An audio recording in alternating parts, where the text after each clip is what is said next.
Disclaimer, এই ভিডিওটা শুধু এন্টারটেইনমেন্টের জন্য। ভিডিও দেখবেন, মজা নেবেন, ভুলে যাবেন, সিরিয়াস কেউ নেবে না। জিদ্দা, আজকে একটু পুজোর আলোচনা হোক। সোহম, তুই তাহলে বল পুজোর প্ল্যান কি? জিদ্দা, এবারে পুজোয় ফুল এনজয় করব, পুরো কলকাতা ঘুরব। ওই শালা, পুজোয় আমি ঘুরবো, রঘু টাকাতে পুরো টাকা ছাপবো আর পুরো কলকাতা ফাটিয়ে দিব। দেবদা, আমাকে একটু সঙ্গে নিয়ে নিও, আমিও তোমার সঙ্গে ঘুরতে চাই। ওই শালা, তুই ছোট বাচ্চা নাকি দেবদার পিছনে যাবি? তুই আমার মতো বল দেখি। সহমদা, তুমি কিন্তু খিল্লি মারছো, আর কি বলতে বলছো বলো দেখি। বনি, তুই এটা বল, মা আমাকে হরলিক্স দাও না, আমি চেটে চেটে খাবো।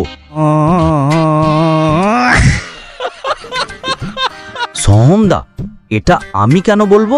এটা তোমার ডায়লগ, তুমি ভালো পারবে। সোহম কিন্তু দারুণ দিল। সোহমকে পুজোয় আমি ঘোরাবো। সোহম, তুই চিন্তা করিস না। বুমদা, ঠিক আছে। সোহম, তুই তো বুমদার সঙ্গে ঘুরতে যাবি। দেবদা, তুমি একা ঘুরবে নাকি?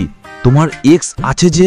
ওই শালা, সোহম, তুই তো অঙ্কুশেরও তো বলছিস। ঠিক বলেছ দেবদা, অঙ্কুশকে আজকে দেখতে পাচ্ছি না। সোহম, অঙ্কুশ এখন ব্যস্ত আছে, তাকে পুজোয় কামাতে তো হবে। ওহ, ই ব্যার।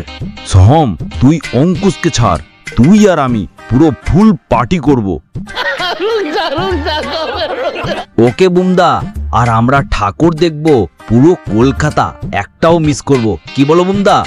ওই শালা, পরে জল ধরবি ছাতা, পরে জল ধরবি ছাতা, আর আমি ঠাকুর দেখব পুরো কলকাতা। ওহ জিদ্দা, কি দিলে! আরো শুনবি সোহম? জিদ্দা শোনাও। সোহম, চ্যানেলটা সাবস্ক্রাইব করে রাখ, কালকে শোনাবো। বাই।